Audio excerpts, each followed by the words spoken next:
అకాల వర్షాలకు దెబ్బతిన్న వరి పంటలను పరిశీలించిన rural MLA doctor Bhupathi Reddy. Nizamabad జిల్లా రూరల్ నియోజకవర్గం ధర్పల్లి, సిరికొండ మండలాల్లోని మద్దల్ తాండా, వాడి, ఒన్నజిపేట్, సిరికొండ, కోండూర్, చిన్నవాల్గోడ్, మైలారం, చీమన్పల్లి గ్రామాల్లో కురిసిన అకాల వడగళ్ల వానకు నష్టం వాటిల్లిన వరి క్షేత్రాలను సందర్శించిన rural MLA doctor Bhupathi Reddy. వడ్లు రాలిపోయిన రైతుల పొలాలను పరిశీలించి పంట నష్టం అంచనాలను తెలుసుకోవటానికి వ్యవసాయ అధికారులతో కలిసి పర్యటించారు. నష్టపోయిన బాధితులకు ప్రభుత్వం ద్వారా పంట నష్టం ఇప్పించడానికి వ్యవసాయ అధికారులతో వివరాలు అందించి ప్రభుత్వంకు నివేదిక అందించి నష్టపరిహారం అందించడానికి తాను కృషి చేస్తానని రైతులకు శాసనసభ్యులు డాక్టర్ భూపతి రెడ్డి భరోసా ఇచ్చారు.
నిజామాబాద్ రూరల్ కాన్స్టిట్యున్సీలో ముఖ్యంగా మన దర్పల్లి మండలము, సిరికొండ మండలంలోని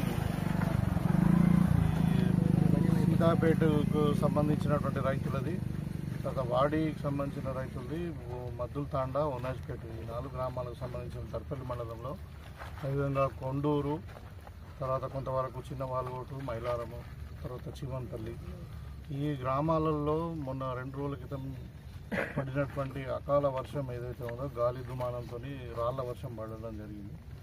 దాని ద్వారా మరి పంట నష్టం జరిగింది. చేతికొచ్చినటువంటి పంట ఇవాళ వడ్లు రాలితే రైతులకు తీవ్ర నష్టం జరిగింది. దాన్ని పరిశీలించడానికి ఇవాళ అసెంబ్లీకి హాలిడే ఉంది కాబట్టి ఇక్కడ ఇలా మరి రైతులందరినీ కూడా పలకరించి మరి ఒకసారి పంటను పరిశీలించుకోదామని ఇక్కడికి రావడం జరిగింది. అదే రోజు వానబడిన సేమ్ డేనే మనము జిల్లా జాయింట్ డైరెక్టర్ అగ్రికల్చర్ వాళ్ళతో మాట్లాడి, తర్వాత కలెక్టర్ గారితో మాట్లాడి, నిన్న దినమంతా కూడా అగ్రికల్చర్ ఎక్స్టెన్షన్ ఆఫీసర్లు, వాళ్ళు ఎంఆర్ఓ కానీ కన్సర్న్ రెవెన్యూ డిపార్ట్మెంట్ వాళ్ళందరూ కూడా వచ్చి రైతులతో మాట్లాడి సర్వే చేయడం జరిగింది.